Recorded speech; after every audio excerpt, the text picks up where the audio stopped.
Alors, je m'appelle Christian Ganem, je suis actuellement coach, formateur et je fais aussi du conseil en management des organisations. Je fais cette activité depuis une vingtaine d'années, après un parcours en entreprise.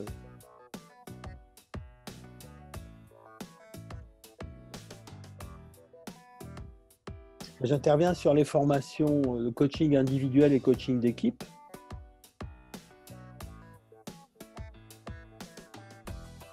Je les forme à différents outils d'analyse de la demande et ou d'opérationnalisation de la demande.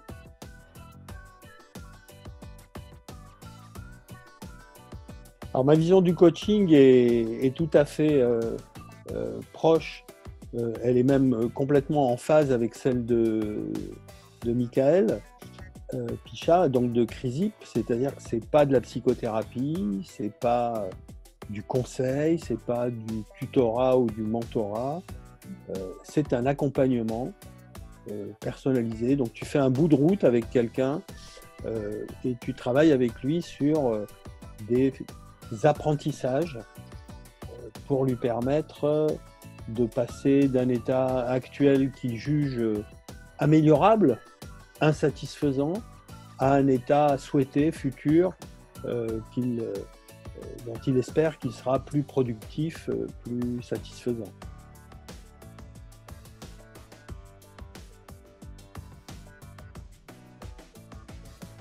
La première valeur ajoutée, c'est qu'à Dauphine ou chez CRISIP, tu rencontres des gens qui ont vraiment envie de progresser et de progresser dans le partage, dans l'échange, etc., etc.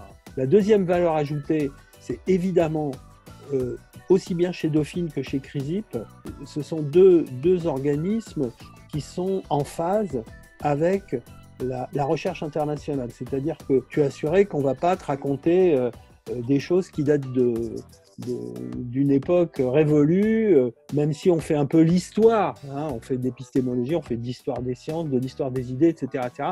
Mais c'est up-to-date quand même, c'est-à-dire qu'on est en lien avec des chercheurs du monde entier. D'ailleurs, CRISIP a mis au point le test des matrices cognitives en travaillant sur 25 années de recherche internationale sur les billets, etc., etc. Ça, pour moi, c'est une deuxième valeur ajoutée importante et je dirais aussi bien du côté de CRISIP que du côté de Dauphine. Je pense que c'est pour ça que les deux se sont rencontrés. Et puis, la troisième, c'est les intervenants.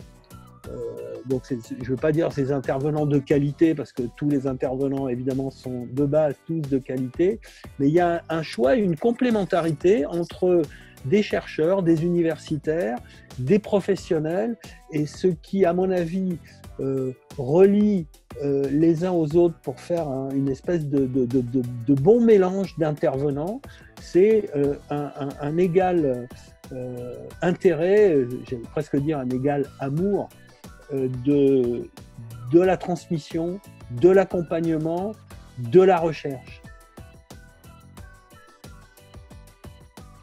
Venez regarder ce qu'on fait, comment on travaille, contacter des gens qui ont suivi la formation,